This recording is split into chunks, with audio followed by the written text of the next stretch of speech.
There was once a general.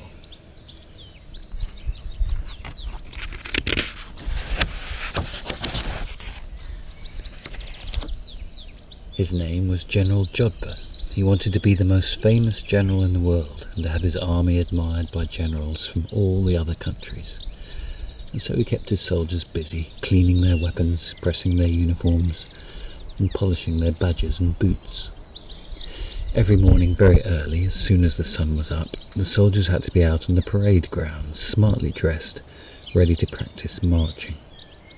When they had finished marching, the soldiers divided into several groups. The cooks went to the kitchens to prepare the meals. The cavalry went to the stables to groom and feed the horses.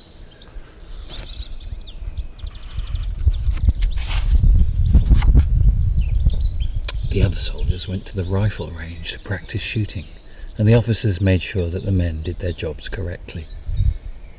In the evening, when the camp was quiet, General Jodhpur liked to sit up late and read about other generals and about the famous battles their armies had won.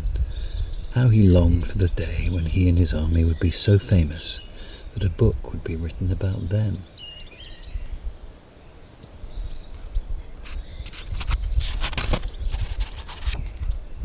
One Sunday morning, while General Jodhpur was riding in the country on his big white horse, a bright red fox ran across the path.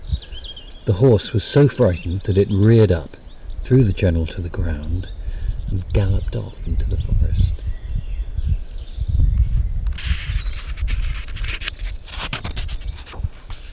General Jodhpur was not hurt. He landed on soft grass. The grass was so soft and smelled so sweet that, to his surprise, the general found that he did not want to move. He picked a piece of grass, put it between his teeth, lay back in the warm sunshine. After a long time, he decided that he ought to be getting back to camp. Reluctantly, he got to his feet and set off at a brisk march. Although he had ridden along the path many times, he now noticed things he'd never seen before, because he was always going so fast. He saw squirrels and rabbits and field mice and hedgehogs and swallows and wood pigeons and even a peacock.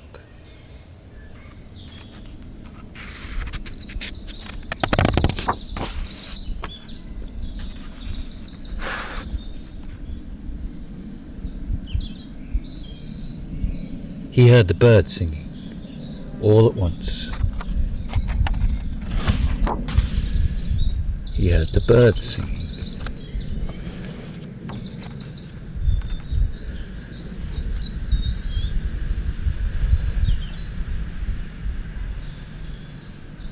All at once, the general came upon a field of beautiful flowers.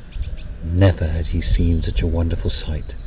There were more kinds of flowers than he'd ever imagined, and more colours than any artist had ever dreamed of. General Jodhpur stood quite still for a few minutes, and then he slowly walked across the field and sat down in the middle of the flowers. He watched the bees buzzing in and out, searching for pollen to make honey. He thought that one would be sure to land on his nose, but the bees were far too busy to notice even a famous general.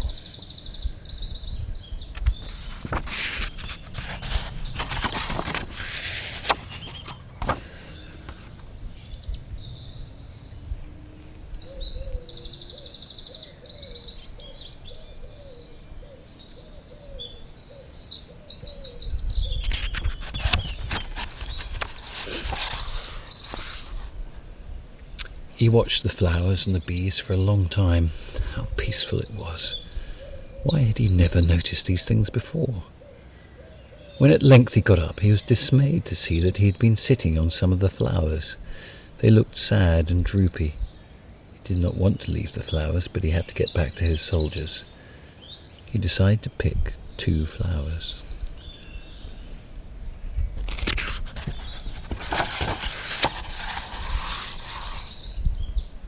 It was dark when General Jodhpur finally reached the camp. He put the 2 flowers and a glass of water near the window of his room and went to bed. That night he dreamed about the wonderful things he had seen during the day. the birds, the animals, the sun and the flowers. Then into his dream marched thousands of soldiers. They made such a dreadful noise that the birds and the animals fled in terror. The soldiers trampled the lovely flowers flat. The general woke up, furious. "Stop! Stop!" he shouted at the soldiers. Then he realized that it was only a dream. He tried to go to sleep again, but he could not.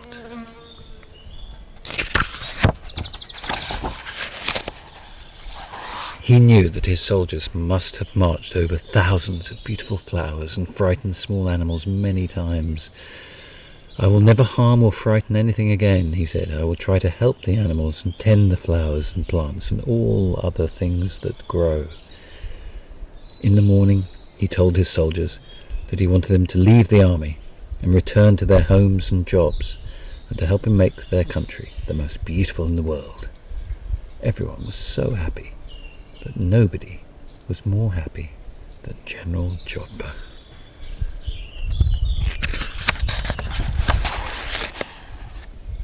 The farmers started to plough their fields and sow seeds for the next harvest.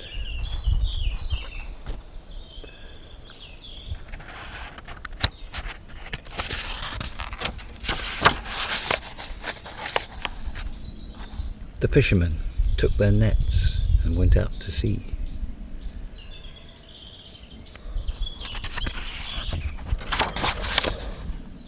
The general ordered the builders to turn the army camp into a lovely city with shops and schools and parks where children could play.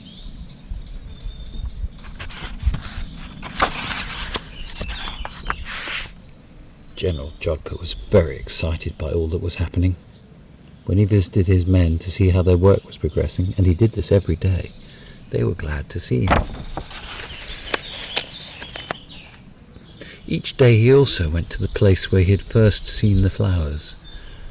It was winter time now, and the flowers were no longer there, but he liked to look at the field where they had been and to feel the earth with his hands. He knew that the flowers would be back in the springtime.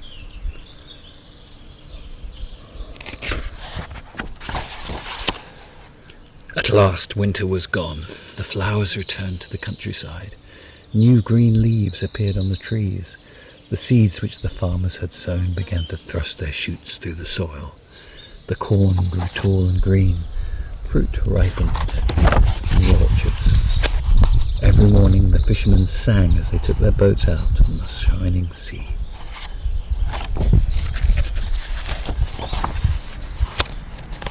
One morning, General Jodhpur received two important-looking letters. One was from the famous General Nikolai Markovich from the eastern part of the world. The other was from the equally famous General Custard from the western part of the world. Both generals wanted to see for themselves the strange things which they had been told were happening in General Jodhpur's country. General Jodhpur at once invited them to visit him and to inspect his country. When General Nikolai Markovich and General Custard arrived, they were greeted by General Jodhpur and a brass band. Then General Jodhpur proudly took the visitors all over his country.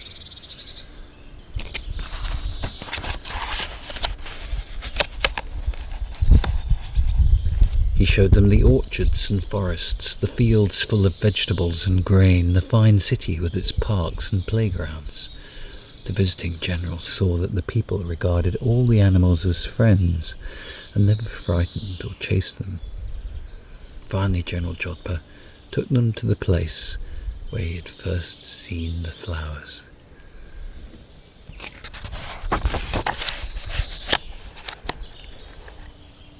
The fields for miles around seemed to be covered with a blanket of 1,000,000 colours. The three generals sat down, carefully, so as not to damage any of the flowers, and smiled at one another. "This is a wonderful idea," said General Custard. "You have made your country the most beautiful in the world, and your people are certainly the happiest," added General Nikolai Markovich, and together they said, "General Jodhpur, you are the most famous general in the whole world."